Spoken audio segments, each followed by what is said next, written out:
महाभियोग की प्रक्रिया पढ़ाना है ना। आर्टिकल नंबर 61 इसी में बताए थे महाभियोग, इम्पीचमेंट। और महाभियोग दो स्थितियों में लगाया जा सकता है, ये आपको याद रखना है कि जब संविधान का अतिक्रमण करे, मतलब मंत्रिमंडल की बात न माने, या विदेशी राष्ट्र के प्रभाव में आ जाए। ठीक है। और ये महाभियोग के बारे में आप समझिए, महाभियोग कहीं से भी प्रारंभ हो सकता है, कहीं से भी प्रारंभ। कहीं से का मतलब यह नहीं कि आपके घर से प्रारंभ हो जाएगा, कहीं से भी प्रारंभ, इसका मतलब किसी भी सदन से, कहीं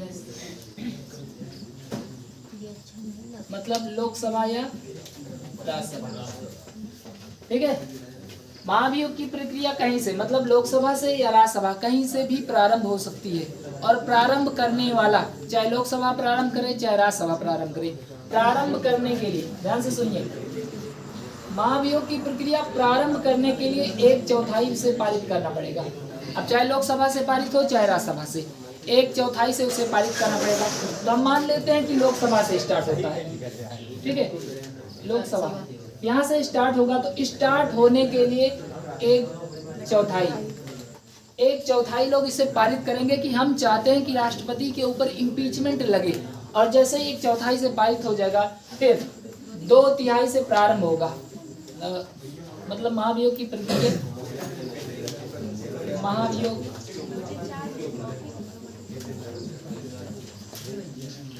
महाभियोग प्रारंभ हो जाएगा 2/3 से।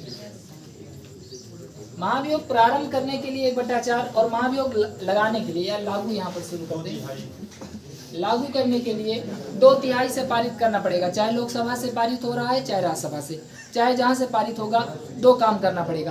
पहला तो 1/4 से इस बात का प्रस्ताव रखना पड़ेगा, हम चाहते हैं कि महाभियोग लगे। उसके बाद 2/3, अब 2/3 का मतलब ये नहीं कि जितने उपस्थित हों। जैसे कोई भी अगर बिल पारित होता है ना, तो बिल पारित होने के लिए जितने सांसद उपस्थित होते हैं उनका 2/3 लेना पड़ता है।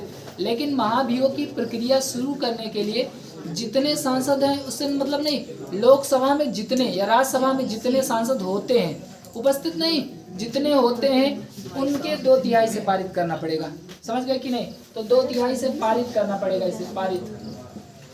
तो प्रारंभ करने के लिए 1/4 से और 2/3 से पारित करना पड़ेगा। और जब पारित हो जाएगा तो दूसरे सदन में जाएगा। दूसरे सदन का मतलब यहाँ पर हम कह सकते हैं राज्यसभा, दूसरा सदन राज्यसभा। अब राज्यसभा के ऊपर भी दो बर्डन है। कौन कौन से? पहली चीज, ये राष्ट्रपति महोदय को 14 दिन पूर्व सूचना देंगे कि आपके ऊपर महाभियोग की प्रक्रिया शुरू कर दी गई है लोकसभा के द्वारा और यहाँ पर आ गई है। अब आप इस प्रक्रिया को समाप्त करवाना चाहते हैं तो हाथ गोड़ जोड़ के अपना समाप्त करवा लीजिए। तो यहाँ दूसरे सदन में 14 दिन पूर्व राष्ट्रपति को सूचना दी जाती है। राष्ट्रपति को सूचना,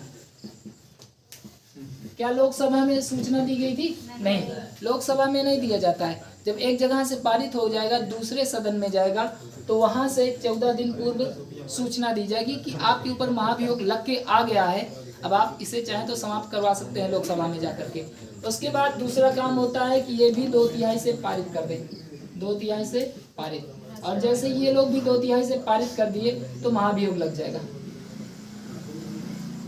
और महाभियोग लग जाएगा तो राष्ट्रपति महोदय अपने पद से हट जाएंगे। समझ गए कि नहीं? तो ये होती है महाभियोग की प्रक्रिया। आपको ये 3-4 पॉइंट याद रखना है एकदम कि महाभियोग 2 स्थितियों में लगाया जा सकता है। पहली स्थिति की संविधान का अतिक्रमण करे, मतलब मंत्रिमंडल की बात न माने। दूसरी चीज, किसी विदेशी राष्ट्र के प्रभाव में आ जाए। अब यहाँ पर बात होती है कि भाई महाभियोग जब लगाया जा रहा है तो कहाँ से लगाया जा सकता है। जैसे अगर लोकसभा अध्यक्ष के ऊपर अगर महाभियोग लगाया जाता है, मतलब महाभियोग जैसी प्रक्रिया होती है ना, वो केवल लोकसभा से ही शुरू होती है। समझ गए कि नहीं?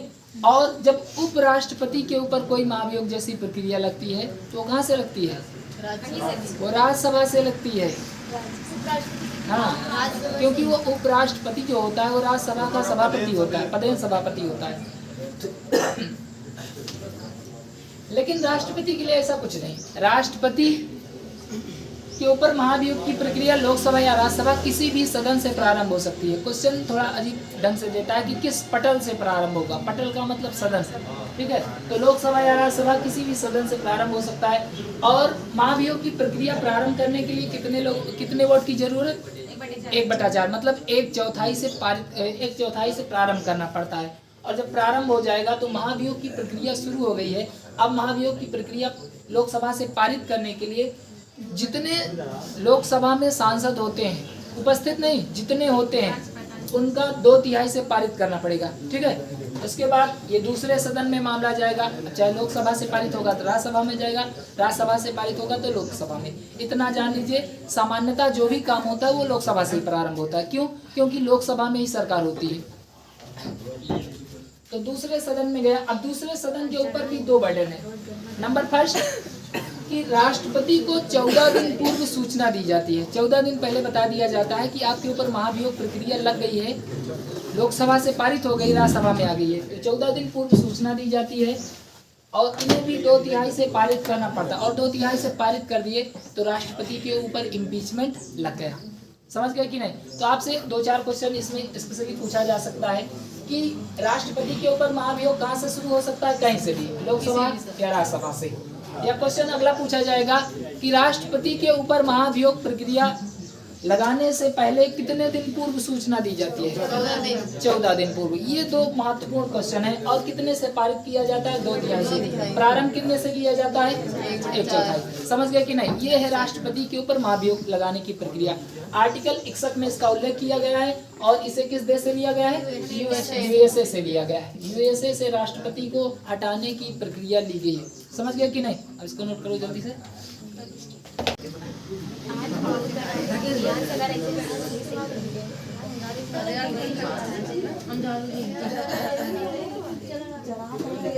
Article number 62।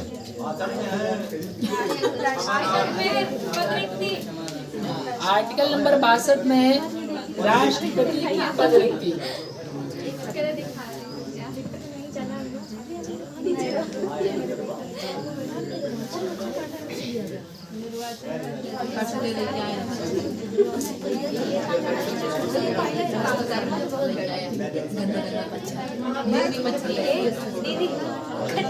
राष्ट्रपति की पद रिक्ति या पदच्युति, ठीक है। कभी कभी ऐसा शब्द आ जाएगा तो आप कंफ्यूज मत होइएगा।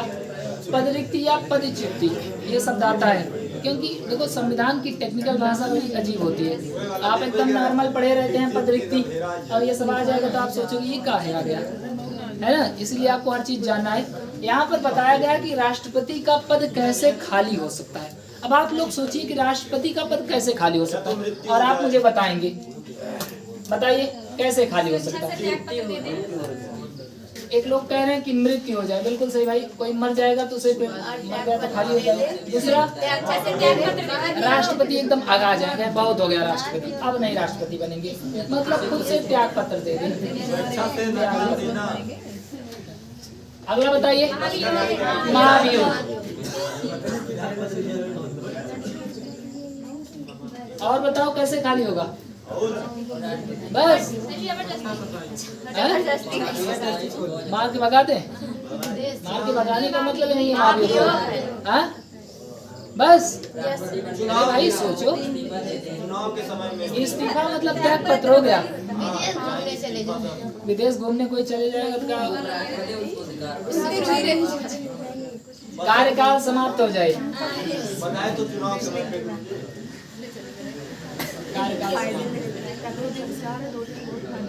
और क्या हो सकता है?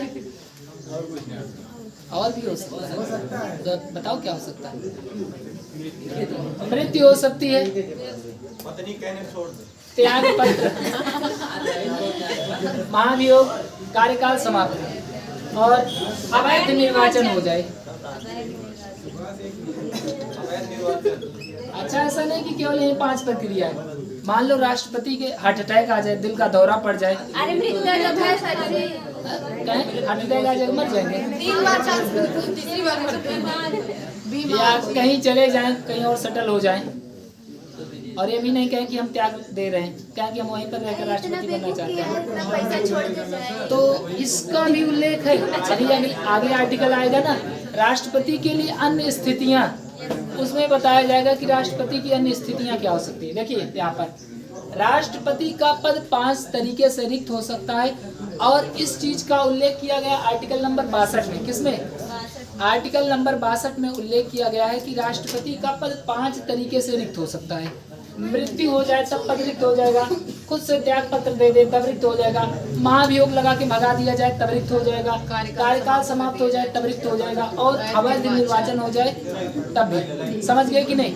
अब यहाँ पर ध्यान से सुनिए।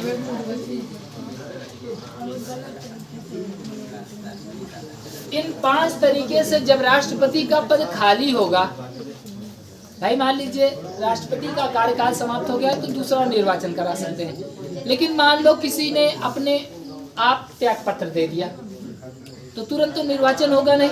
उसके बाद क्या होगा? जब राष्ट्रपति का पद खाली होता है तो उसके स्थान पर उपराष्ट्रपति आते हैं। कौन आते हैं? उपराष्ट्रपति। अब उपराष्ट्रपति क्यों आते हैं भाई? इसका रीजन ये होता है कि जब राष्ट्रपति का पद खाली होता है तो तुरंत निर्वाचन नहीं कराया जाता। इसमें एक सिस्टम रखा गया है कि 6 महीने के अंदर इसको भरना है।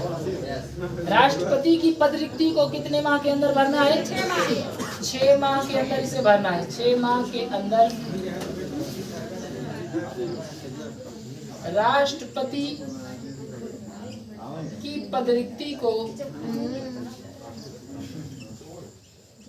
भरना। समझ गए ना? तो हम कह सकते हैं कि राष्ट्रपति का पद अधिकतम 6 माह तक खाली रह सकता है, उससे ज्यादा नहीं। उसके बाद उसका इलेक्शन कराना पड़ेगा और जब 6 माह तक खाली रहेगा तो उस समय राष्ट्रपति कौन रहेगा? उपराष्ट्रपति राष्ट्रपति के रूप में काम करेगा, जिसे हम कहेंगे कार्यवाहक राष्ट्रपति। इस समय राष्ट्रपति को क्या कहा जाएगा? Working president. समझ गए ना? वर्किंग प्रेसिडेंट किसे कहा जाएगा? जो भी राष्ट्रपति के जैसा काम करेगा उसी को हम वर्किंग प्रेसिडेंट कह सकते हैं। जरूरी नहीं कि उपराष्ट्रपति, हो सकता है कि उपराष्ट्रपति भी त्याग दे दे तो क्या होगा? इसके बाद CGI। इसको याद करके रखिएगा कि जब राष्ट्रपति का पद खाली होता है तब उसके पद पर आता है उपराष्ट्रपति। और मान लीजिए उपराष्ट्रपति भी त्याग पत्र दे दें या हट जाए या उनकी भी मृत्यु हो जाए तो मुख्य न्यायाधीश, मान लो कोई राष्ट्रपति है, ठीक है, भगवान न करे कि जो राष्ट्रपति है वर्तमान समय में वो ऊपर चली जाए, ठीक, तो उनके स्थान पर कौन आएगा? जो उपराष्ट्रपति है। और जब उपराष्ट्रपति आएंगे तो उपराष्ट्रपति के स्थान पर Jagdeep Dhankhar,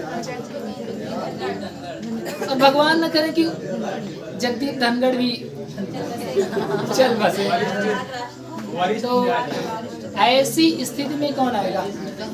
CGI, chief justice of India, supreme court के मुख्य न्यायाधीश। और इन्हें भी वर्किंग प्रेसिडेंट कहा जाएगा। समझ गए ना? वर्किंग प्रेसिडेंट का मतलब यह नहीं कि उपराष्ट्रपति है। वर्किंग प्रेसिडेंट हम हर उस व्यक्ति को कह सकते हैं जो राष्ट्रपति के रूप में काम कर रहा है। और सुनिए, मान लो CGI भी चले जाएं, वरिष्ठ न्यायाधीश। अब आप सोचोगे सर आप पढ़ा रहे हो सबको मार रहे हो। मुख्य न्यायाधीश और इष्टतम न्यायाधीश बिल्कुल, जो सुप्रीम कोर्ट में, बुजुर्ग होंगे। हाँ, सुप्रीम कोर्ट में जो वरिष्ठतम न्यायाधीश होंगे वो आएंगे। अगर CGI भी भगवान न करे चले जाते हैं तो समझ गए कि बाकी अब उनको नहीं मारेंगे, नहीं तो आप लोग फिर गलत निकालने लगेंगे सर आप पढ़ा रहे हैं मार रहे हैं सबको। बस हम आपको एक संभावना बता दी है कि अगर राष्ट्रपति गए मतलब मर गए तो उपराष्ट्रपति, या किसी भी तरीके से पद खाली होता है तो उपराष्ट्रपति के द्वारा पद खाली कर दिया जाता है तो CGI, और CGI के द्वारा भी खाली कर दिया जाए तो जो वरिष्ठतम न्यायाधीश होंगे वो, अगर वो भी खाली कर देंगे तो उसमें बहुत सारे न्यायाधीश होते हैं, धीरे धीरे वो सब मरते जाएंगे और समझ गए कि नहीं? तो राष्ट्रपति की पद रिक्ति के बारे में आपको 2 मेन पॉइंट याद रखना है। पॉइंट नंबर फर्स्ट, राष्ट्रपति के पद को अधिकतम 6 माह तक खाली रखा जा सकता है, मतलब 6 माह के भीतर चुनाव कराना जरूरी है। यहीं पर अगर उपराष्ट्रपति के बारे में पूछ लेगा कि बताइए अगर उपराष्ट्रपति का पद खाली हो तो उसका चुनाव कितने समय में कराया जाए? यथासंभव मतलब जितना जल्दी हो सके, कोई निश्चित समय नहीं, 6 माह 4 माह 5 माह 1 साल 2 साल जितना हो सके। समझ गए ना? तो उपराष्ट्रपति वाले में कुछ निश्चित नहीं है, लेकिन राष्ट्रपति वाले में एकदम फिक्स है। समझ गए कि नहीं? अब ऐसा हुआ है, दो ऐसे राष्ट्रपति थे जो पद पर रहे और पद पर रहते ही उनकी मृत्यु हो गई। मुस्लिम रहे दोनों। हाँ, और दोनों लोग मुस्लिम ही थे। कौन कौन थे? जाकिर हुसैन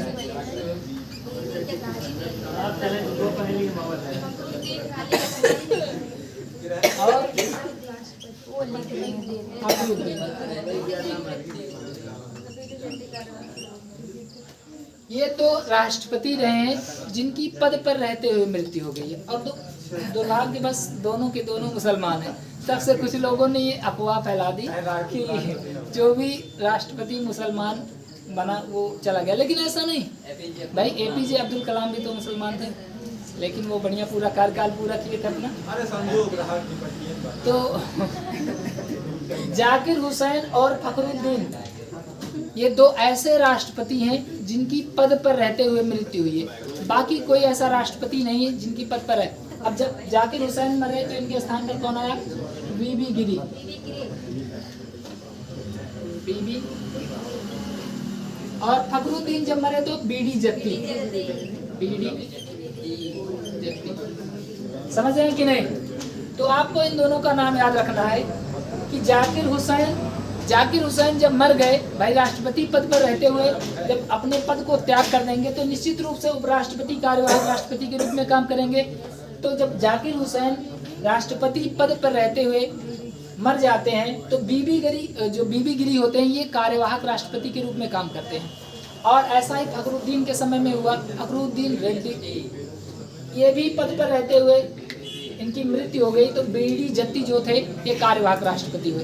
अब यहाँ अरे पता नहीं जो भी हो। बीबी गिरी। अब बीबी गिरी बहुत चालाक थे।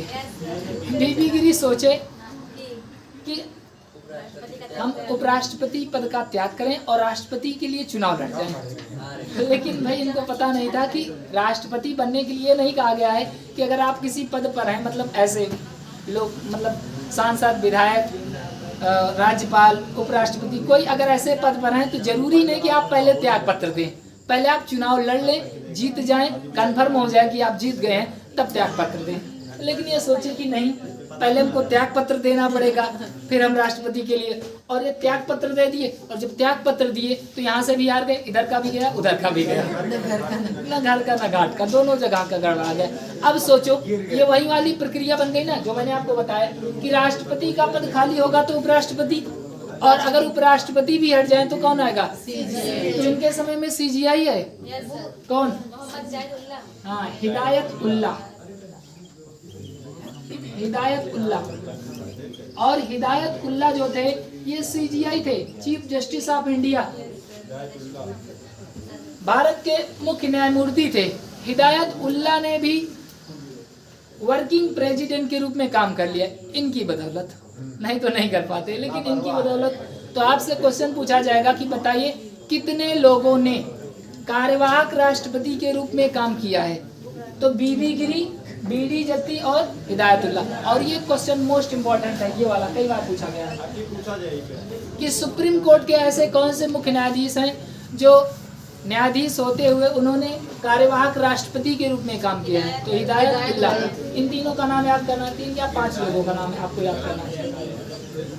और कंसेप्ट के साथ कि जाकिर हुसैन जब मर गए तो इनके स्थान पर उपराष्ट्रपति बीबी गिरी ने कार्यवाहक राष्ट्रपति के रूप में काम करना शुरू किया। और ये ज्यादा अपने आप को चालाक लगा रहे थे। तो चालाक लोग 3 जगह डूबते हैं, गांव वाले बताते होंगे ये वाली कहानी, अब यहाँ पर बताने लायक नहीं, हम आपको बता देते। तो जाकिर हुसैन मर गए, इनके स्थान पर कार्यवाहक राष्ट्रपति के रूप में बीबी गिरी ने काम किया। और बीबी गिरी ने त्याग पत्र दे दिया, तो न राष्ट्रपति रहे न उपराष्ट्रपति। तो भाई यहाँ का पद खाली हो गया, तो कोई ना कोई होना चाहिए। तो कौन बन गया? CGI, chief justice of India, Hidayatullah जो थे ये बन गए कार्यवाहक राष्ट्रपति। और इसको याद करके रखना है कि हिदायतुल्लाह सुप्रीम कोर्ट के ऐसे पहले मुख्य न्यायाधीश हैं जिन्होंने कार्यवाहक राष्ट्रपति के रूप में काम किया।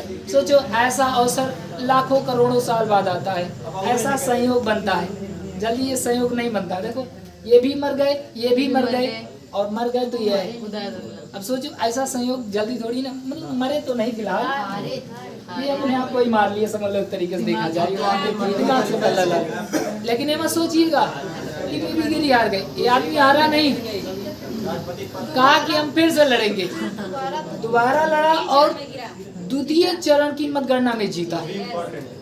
तो ये भी क्वेश्चन पूछा जा सकता है कि द्वितीय चरण की मतगणना में जीतने वाला पहला राष्ट्रपति। अब राष्ट्रपति से रिलेटेड कुछ इंपॉर्टेंट पॉइंट लिखा देते हैं, इसको नोट कर लिए होंगे ना सब।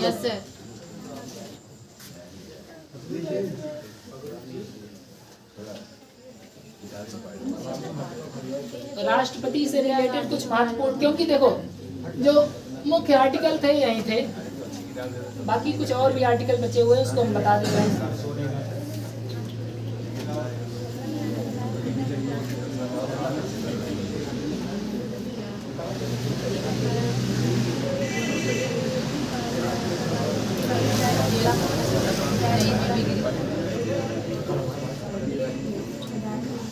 तो यहाँ पर कुछ इम्पोर्टेंट पॉइंट मैं आपको बताने वाला हूँ। Number first, doctor Rajendra Prasad.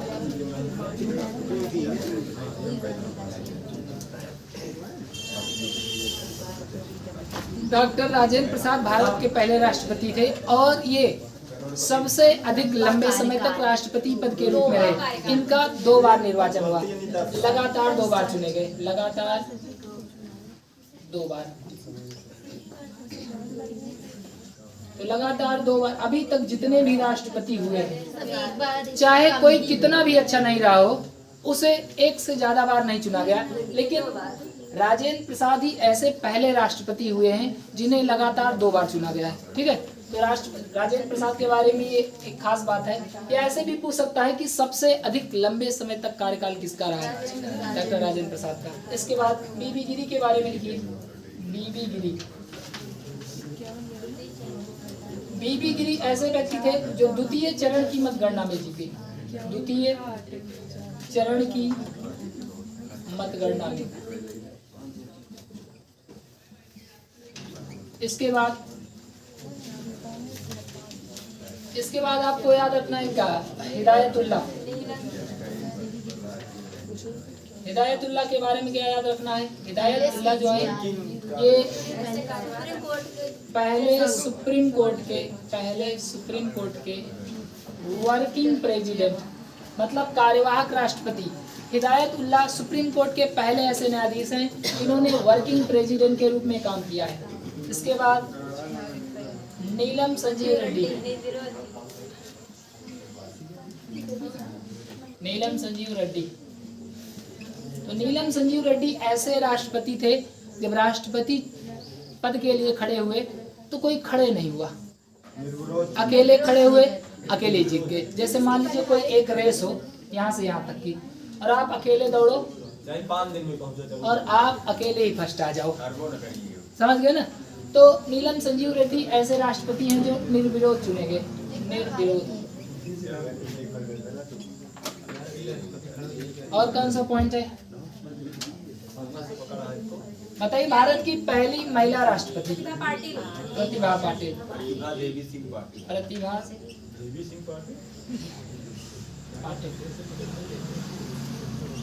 Pratibha Patil Bharat की पहली महिला राष्ट्रपति, पहली महिला राष्ट्रपति। ज्ञानी जैल सिंह, ज्ञानी जैल सिंह बहुत ही पावरफुल आदमी था ये, ज्ञानी जैल सिंह। ज्ञानी जैल सिंह ऐसे व्यक्ति थे जिन्होंने वीटो पावर का यूज किया था, वीटो पावर।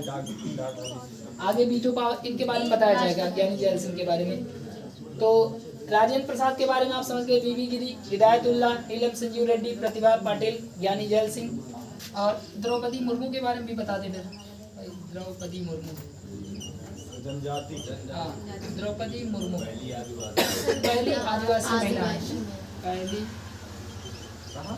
जनजाति मतलब आदिवासी महिला। और किस नंबर की राष्ट्रपति है? 15वें नंबर की, 15वें क्रमांक की राष्ट्रपति है। इसको भी याद करके रखना, ठीक है। बताओ ऐसा कौन सा व्यक्ति था जिसका राजनीति से दूर दूर तक कोई संबंध नहीं था, लेकिन ये पहली बार राष्ट्रपति बना। Missile man of India APJ Abdul Kalam. APJ कलाम, इन्हें कहा जाता है मिसाइल मैन ऑफ इंडिया। और ये पहले गैर राजनीतिक व्यक्ति थे, गैर राजनीतिक व्यक्ति। हाँ, 11वें नंबर के राष्ट्रपति थे, बिल्कुल 11वें नंबर के राष्ट्रपति थे APJ अब्दुल कलाम, जिनका राजनीति से दूर दूर का कोई नाता नहीं था, लेकिन ये राष्ट्रपति बने। और दो लोग और थे, उनका भी नाम लिख लीजिए। बीबी गिरी, नहीं बीबी गिरी और गलत हो गया।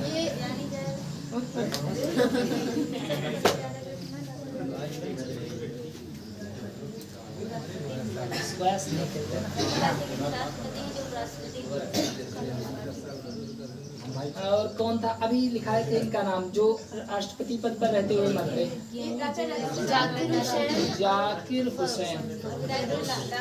अच्छा, जाकिर हुसैन कौन थे? तबला वादक थे। जाकिर हुसैन और फखरुद्दीन, फखरुद्दीन, ये दो ऐसे व्यक्ति रहे हैं, ध्यान से सुनिए। जाकिर हुसैन और फखरुद्दीन ऐसे दो राष्ट्रपति हैं जिनकी पद पर रहते हुए मृत्यु हुई है, पद पर रहते हुए मृत्यु हुई। समझ गए कि नहीं? और तीसरा पॉइंट आपको बिल्कुल याद करके रखना है, जो हम शुरू में बता दिए थे कि 3 ही ऐसे व्यक्ति हैं जिन्होंने कार्यवाहक राष्ट्रपति के रूप में काम किया है। पहले कौन थे? बीबी गिरी, उसके बाद BD जत्ती, बीबी गिरी, BD जत्ती और हिदायतुल्लाह। ये 3 ऐसे लोग हैं जिन्होंने कार्यवाहक राष्ट्रपति के रूप में काम किया है। बाकी किसी ने भी कार्यवाहक राष्ट्रपति के रूप में काम नहीं किया है। कार्यवाहक राष्ट्रपति के रूप में काम, कार्यवाहक राष्ट्रपति के रूप में, समझ गए ना?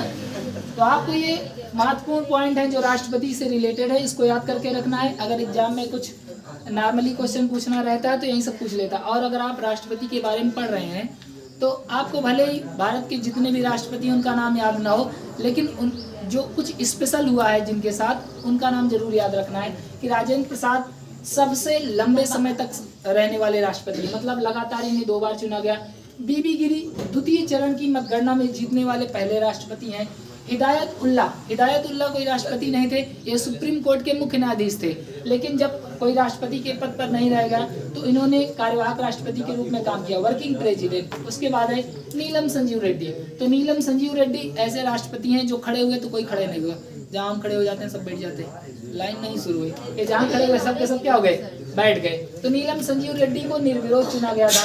प्रतिभा पाटिल पहली महिला राष्ट्रपति हैं। ज्ञानी जैल सिंह, बहुत ये तो अलग ही थे, इन्होंने पहली बार वीटो पावर का यूज किया था। कोई वीटो पावर का यूज ही नहीं करता, वीटो पावर का यूज करते हैं तो महाभियोग लगा के हटा दिया जाएगा, इसलिए वीटो पावर का यूज कोई राष्ट्रपति नहीं करता, क्योंकि हमारे यहाँ राष्ट्रपति को उतना पावर नहीं दिया गया है। द्रौपदी मुर्मू के बारे में आप जानते ही हैं। APJ अब्दुल कलाम गैर राजनीतिक व्यक्ति हैं, पहले गैर राजनीतिक व्यक्ति हैं जिन्हें डायरेक्ट राष्ट्रपति बना दिया गया।